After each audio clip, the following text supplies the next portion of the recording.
ಮುಂದೆ ಏನ್ ಮಾತಾಡ್ತಾ ಇದ್ಯಾ? ನಾನು ನನ್ನ ಮಕ್ಕಳಿಗೆ ಅಂತ ಸಂಸ್ಕಾರ ಕಲ್ಸಿಲ್ಲ. ಏನೋ ಗೊತ್ತಿಲ್ದೆ ಮಾತಾಡಿದ್ಯಾ ಅಂತ ಸುಮ್ನಾಗಿದ್ದೀನಿ. ಇಲ್ಲ ಅಂದ್ರೆ ಅಲ್ಲ ಕಣೆ, ಇಂಥ ಹೊತ್ನಲ್ಲಿ ಸೀತೆ ಆಗಿರೋ ಚಾರು ಬಗ್ಗೆ ಮಾತಾಡ್ತಾ ಇದೀಯ ನೀನು?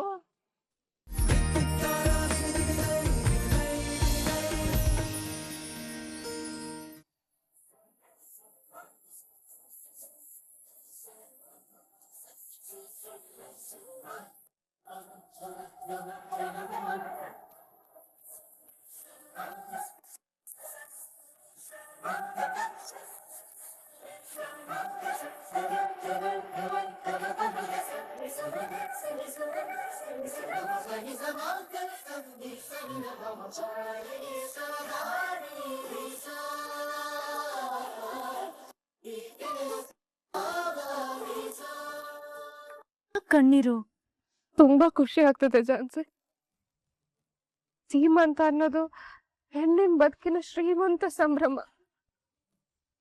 ಅದು ನನ್ ಪಾಲಿಗಿಲ್ಲ ಅಂತ ಅನ್ಕೊಂಡಿದ್ದೆ. ನೀವೇ ಮುಂದೆ ನಿಂತು ನನ್ ಶ್ರೀಮಂತ ಮಾಡ್ತಿದ್ದೀರ. Thank you so much Jhansi. ಹೌದು ತಂಗಿ, ಇದಕ್ಕೆಷ್ಟು ಕೃತಜ್ಞತೆ ಹೇಳಿದ್ರು ಸಾಲಲ್ಲ. ಅಣ್ಣ, ಥ್ಯಾಂಕ್ಸ್ ಯಾಕೆ ಹೇಳ್ತೀಯ? ಇದು ನಮ್ ಪಾಲಿಗೆ ಬಂದಿರೋ ಪುಣ್ಯ, ನಮ್ ಬೇಕಾಗಿರೋ ಕರ್ತವ್ಯ.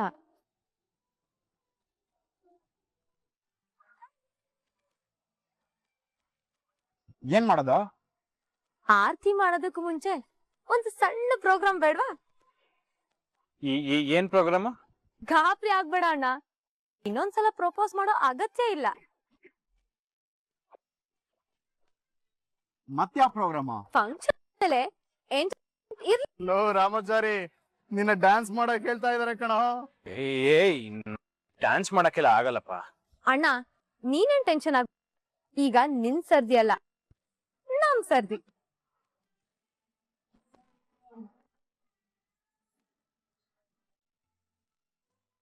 ಆಹಾ ಅಮ್ಮ ಜಾನಕಿ, ನೀನು ಕಾಡ್ತಾ ಇದ್ರೆ ಹಾಗೇ ನಿದ್ದೆ ಬಂದ್ಬಿಡುತ್ತೆ ಕಣೆ. ಅಷ್ಟು ಹಿತವಾಗಿದೆ.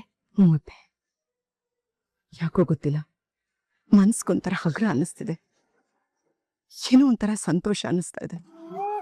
ನಮ್ಗೆ ತೊಂದರೆಗಳೆಲ್ಲ ದೂರ ಆಗುತ್ತೆ ಅನ್ನಿಸ್ತಾ ಇದೆ. ನಮಗೂ ಒಳ್ಳೆ ದಿನಗಳು ಬರುತ್ತೆ ಅನ್ನಿಸ್ತಿದೆ. ಅದು ಹಾಗೆ ಕಣೆ, ಸಂಬಂಧಪಟ್ಟವ್ರಿಗೆ ಒಳ್ಳೇದಾಗುತ್ತೆ ಅಂದ್ರೆ ಅದು ನಮ್ಮ ಮನಸ್ಸಿಗೆ ಸಂತೋಷ ಕೊಡುತ್ತೆ. ಅದು ನಿಜ ತಾನೆ? ಅತ್ತೆ, ಇವತ್ ನಮ್ ಕೃಷ್ಣ ಚಾರುನ ರುಕ್ಮಿಣಿ ಮನೆಗೆ ಕರ್ಕೊಂಡೋಗಿದ್ದಾನೆ. ಇವತ್ ರುಕ್ಕು ನಮ್ ಚಾರು ಇಷ್ಟ ಆಗಿರೋ ಅಡಿಗೆನೆಲ್ಲ ಮಾಡಿರ್ತಾಳೆ.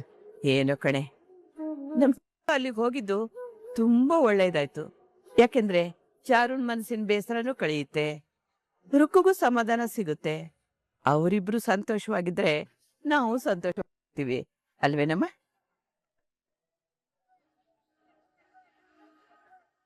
ಸಂತೋಷವಾಗಿದ್ದಾರೆ ಅಂತ ಮಾತಾಡ್ತಿದ್ದೀರ.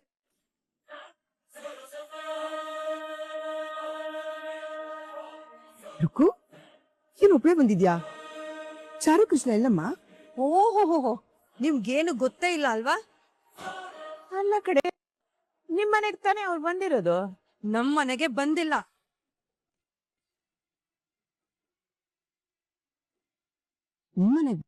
ನಮ್ ಬರ್ತೀನಿ ಅಂತ ಸುಳ್ಳು ಹೇಳಿದ್ದಾರೆ. ನನ್ ಗಂಡ ಕೃಷ್ಣ, ನಿಮ್ ಸೊಸೆ ಚಾರು ನಮ್ ಮನೆಗ್ ಬಂದಿಲ್ಲ. ಎಲ್ಲ ಸುಳ್ಳು ಹೇಳೋರಲ್ಲ ಕಣೆ ಅವರು. ಹೌದು. ಯಾಕೆ ಯಾಕೆ ಈ ವ್ಯಂಗ್ಯ? ಇನ್ನೇನ್ ಹೇಳಿ, ನಿಮ್ಗೊಂದ್ ವಿಚಾರ ಗೊತ್ತಾ? ನನ್ ಗಂಡ ಕೃಷ್ಣ ನನ್ನನ್ನ ಬಿಟ್ಟು ಹೋಗಿದ್ದಾನೆ.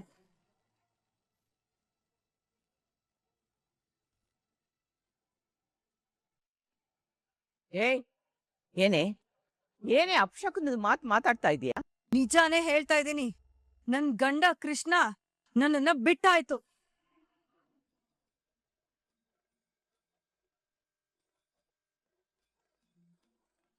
ಈಗ ಅವ್ನು ಓಡಾಡ್ತಿರೋದು ನಿಮ್ ಸೊಸೆ ಚಾರು ಜೊತೆಗೆ.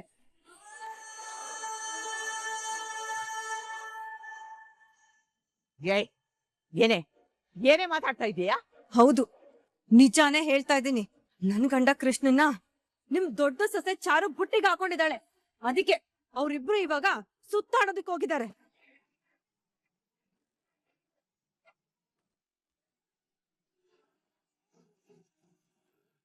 ಏನೆಂದೆ?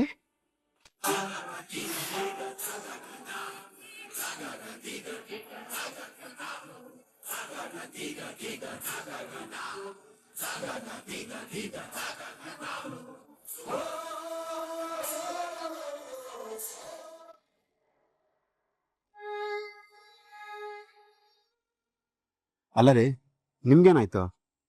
ಒಳ್ಳೆ ಶುಭ ಕಾರ್ಯ ನಡೆದ ಜಾಗದಲ್ಲಿ ಕಣ್ಣೀರ್ ಹಾಕೊಂಡು ನಿಂತಿದ್ದೀರಾ? ಇದು ಕಣ್ಣೀರಲ್ಲ ಕಣ್ರಿ, ಸಂತೋಷಕ್ಕೆ ಬರ್ತಾ ಇರೋ ಆನಂದ ಬಾಷ್ಪ. ಆನಂದ ಬಾಷ್ಪನ? ಯಾಕೆ? ನಮ್ ಚಾರು ಹೊತ್ಗೆ ಸೀಮಂತ ಮಾಡಿಸ್ಕೋಬೇಕು ಅಂತ ತುಂಬಾ ಕನ್ಸು ಕಟ್ಕೊಂಡು ಆಸೆ ಇಟ್ಕೊಂಡಿದ್ರು. ಆದ್ರೆ ನಮ್ಮ ಮನೇಲಿ ನಡೆದ ಕೆಲವು ಕಹಿ ಘಟನೆ ಗೊಂದಲ ಸೀಮಂತ ನಡೆಸ್ಕೊಳ್ಳೋ ಭಾಗ್ಯನೇ ಸಿಕ್ಕಿರ್ಲಿಲ್ಲ. ಭಾಗ್ಯ ಇಲ್ಲ ಅಂತ ಯಾಕೆ ಅನ್ಕೊಳ್ತೀರಾ? ಇವಾಗ ನಡೀತಾ ಇದೆಯಲ್ಲ. ಅದಕ್ಕೆ ಈ ಖುಷಿ ಸಂತೋಷ, ಕೆಲವೊಂದ್ಸಲ ಸಂತೋಷದ ಬದಲಾಗಿ ಕಣ್ಣೀರಿನ ರೂಪದಲ್ಲಿ ಆನಂದ ಬಾಷ್ಪ ಬರುತ್ತೆ ಹೇಳಿದ್ದೆ. ಆದ್ರೆ ಇವತ್ತು ನಾನು ಅದನ್ನ ಅನುಭವಿಸ್ತಾ ಇದ್ದೀನಿ. ನಿಮ್ ಮಾತು ನಿಜ. ಕೆಲವೊಂದ್ಸಲ ಮನಸ್ಸು ತುಂಬಿ ಬಂದಾಗ ಮಾತಿಗಿಂತ ಭಾವನೆಗಳೇ ತುಂಬಾ ಮಾತಾಡುತ್ತೆ. ಸತ್ಯ. ಇವತ್ತು ಚಾರು ಹೊತ್ತಿಗೆ ಇಷ್ಟು ಖುಷಿಯಾಗಿದ್ದಾರೆ, ನಾನಿಷ್ಟು ಸಂತೋಷವಾಗಿದ್ದೀನಿ ಅನ್ನೋದ್ ಕಾರಣನೇ ನಿಮ್ ಫ್ರೆಂಡ್.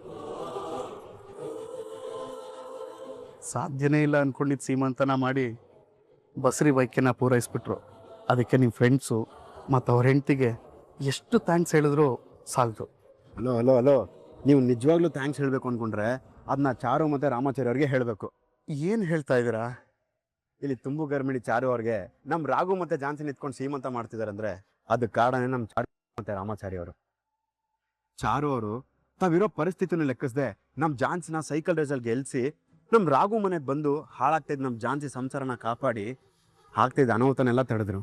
ನೀವು ಹೇಳ್ತಾ ಇರೋದು ಕೇಳಿದ್ರೆ ನನಗೆ ಆಶ್ಚರ್ಯ ಆಗ್ತಾ ಇದೆ. ಇದ್ರಲ್ಲಿ ಆಶ್ಚರ್ಯ ಪಡೋದು ಏನಿದೆ ಹೇಳಿ? ಹಾಗೆ ನೋಡಿದ್ರೆ ರಾಮಾಚಾರ್ಯ ಮತ್ತೆ ಚಾರು ಅವ್ರ ಮುಂದೆ ಇದೇನೂ ಇಲ್ಲ.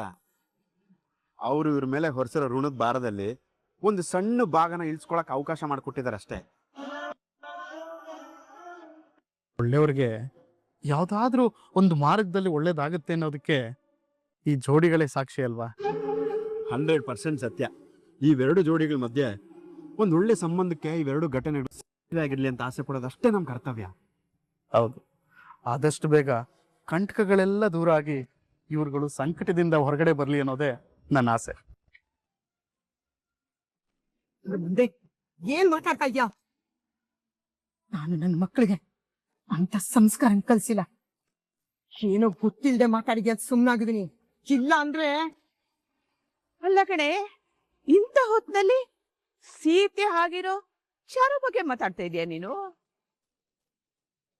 ಏಯ್, ನಮ್ಮ ಕೃಷ್ಣ ಲಕ್ಷ್ಮಣ ಇದ್ದ ಹಾಗೆ ಕಣೆ. ಈ ತರ ಮಾತಾಡ್ತಾ ಇದೀಯಲ್ಲ ನೀನು, ನಿನಗೆ ನಾಚಿಕೆ ನಾಚಿಕೆ ಆಗಲ್ವಾ? ಇಂಥ ಪರಿಸ್ಥಿತಿಲೂ ರಾಮಾಯಣ ಮಹಾಭಾರತ ಅಂತ ಹೇಳ್ಬೇಡಿ. ನನ್ ಗಂಡ ಲಕ್ಷ್ಮಣನೂ ಅಲ್ಲ, ನಿಮ್ ಸೊಸೆ ಚಾರು ಸೀತೆನೂ ಅಲ್ಲ. ಆ ಲಕ್ಷಣಗಳು ಅವ್ರಿಗೆ ಇಲ್ವೇ ಇಲ್ಲ. ರುಕು, ಹದ್ ಮೀರ್ ಮಾತಾಡ್ತಾ ಇದ್ಯಾ. ನಾನ್ ಮಾತಾಡ್ತಾ ಇಲ್ಲ ಅತ್ತೆ, ನಿಮ್ಗೆ ಸತ್ಯ ಅರ್ಥ ಆಗ್ತಿಲ್ಲ. ನನ್ ಕಣ್ಣಾರೆ ಕಂಡಿದ್ದನ್ನ ನಿಮ್ಗೆ ಹೇಳಿದ್ರೆ ನಿಮ್ಗೆ ಅರ್ಥ ಆಗ್ತಿಲ್ಲ. ಬನ್ನಿ ನನ್ ಜೊತೆ. ಅಲ್ಲಿ ನಿಮ್ ಮಗ ಕೃಷ್ಣ ನಿಮ್ ಸೊಸೆ ಚಾರುಗೆ ಸೀಮಂತ ಮಾಡಿಸ್ತಿದ್ದಾನೆ.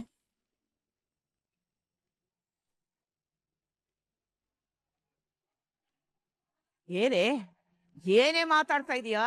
ನಿನ್ನ ಮಾತಿನ ಮೇಲೆ ಸ್ವಲ್ಪ ನಿಗಾ ಇದೆಯಾ? ನಾನ್ ಯಾವ ಭ್ರಮೆಲ್ಲೂ ಮಾತಾಡ್ತಾ ಇಲ್ಲ, ಇರೋದನ್ನೇ ಹೇಳ್ತಾ ಇದ್ದೀನಿ. ಸತ್ಯ ಯಾವಾಗ್ಲೂ ಕಹಿಯಾಗೆ ಇರುತ್ತೆ. ವಿಷಯ ಕೇಳಿ ನಿಮ್ಗಳಿಗೆ ಜೀರ್ಣಿಸ್ಕೊಳಕ್ ಆಗ್ತಾ ಇಲ್ಲ. ಇನ್ನು ನನ್ ಪರಿಸ್ಥಿತಿ ಏನು ಅಂತ ಯೋಚನೆ ಮಾಡಿದೀರಾ? ನನ್ಗೆ ಮೋಸದ್ಮೇಲೆ ಮೋಸ ಮಾಡ್ತಿದ್ದಾನೆ ನಿಮ್ ಮಗ ಕೃಷ್ಣ. ಅಲ್ಲಿ ಅವಳಿಗೆ ಸೀಮಂತಿದ್ದಾನೆ. ನನ್ ಹೊಟ್ಟೆಗೆ ಬೆಂಕಿ ಬಿದ್ದಾಗ ಆಗಲ್ವಾ? ಅಯ್ಯೋ ಅಯ್ಯೋ ಅಯ್ಯೋ, ನಿನ್ನ ಬಾಯಿ ಹುಳ ಬೀಳಿ ಅಲ್ವೇ? ನೀನ್ ಹೇಳಿದ್ದೆಲ್ಲ ನಂಬೋದಕ್ಕೆ ನಮ್ಮಿಬ್ಬರನ್ನೇನು ಮೂರ್ಖರು ಅಂತ ತಿಳ್ಕೊಂಡಿದ್ಯಾ ನೀನು? ನಂಬ್ಲೇಬೇಕು. ನಿಮ್ ಕಣ್ಣಾರೆ ನೋಡಿ.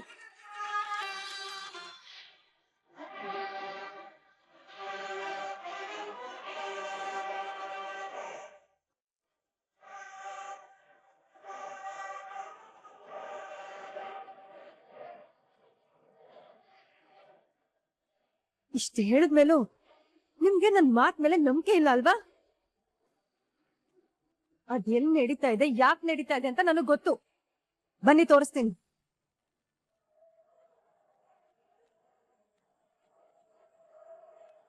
ಏನ್ ನೋಡ್ತಾ ಇದ್ದೀರಾ? ಕಣ್ಣಾರೆ ನೋಡೋರಂತೆ, ಬನ್ನಿ ಆಮೇಲೆ ಮಾತಾಡೋರಂತೆ.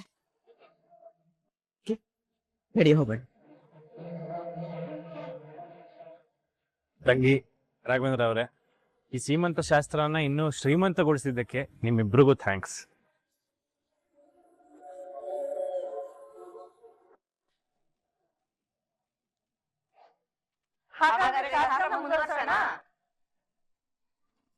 ಅಯ್ಯೋ ಒಂದ್ ನಿಮಿಷ ಪ್ರೋಗ್ರಾಮ್ ಮುಂದುವರ್ಸೋಣ. ಅದಕ್ಕೂ ಮುಂಚೆ ಇನ್ನೊಂದು ಪ್ರೋಗ್ರಾಮ್ ಇದೆ. ಇನ್ನೂ ಒಂದು ಪ್ರೋಗ್ರಾಮ? ಹೌದು ಅಣ್ಣ. ನೀವು ಸುಮ್ನೆ ಥ್ಯಾಂಕ್ಸ್ ಹೇಳಿದ್ರೆ ಸಾಕಾ? ಮತ್ತೆ ಇಷ್ಟೊತ್ತು ನಮ್ ಡ್ಯಾನ್ಸ್ ಆಯ್ತು, ಈಗ ಪ್ರೋಗ್ರಾಮ್ ಸ್ಟಾರ್ಟ್ ಆಗಿರೋ ರಾಮಾಚಾರಿ ಮತ್ತೆ ಚಾರು ಡ್ಯಾನ್ಸ್ ಮಾಡ್ಬೇಕು.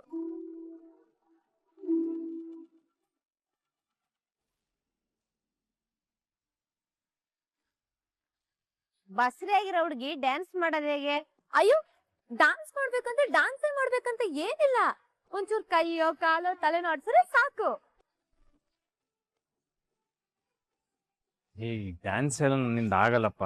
ಅದೆಲ್ಲ ನನಗ್ ಗೊತ್ತಿಲ್ಲ, ಡ್ಯಾನ್ಸ್ ಮಾಡ್ಲೇಬೇಕು.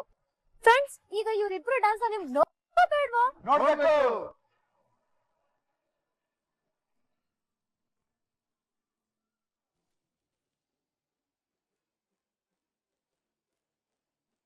ಶಾಸ್ತ್ರಗಳು ಇನ್ನೂ ಬಾಕಿ ಇದೆಯಲ್ಲ.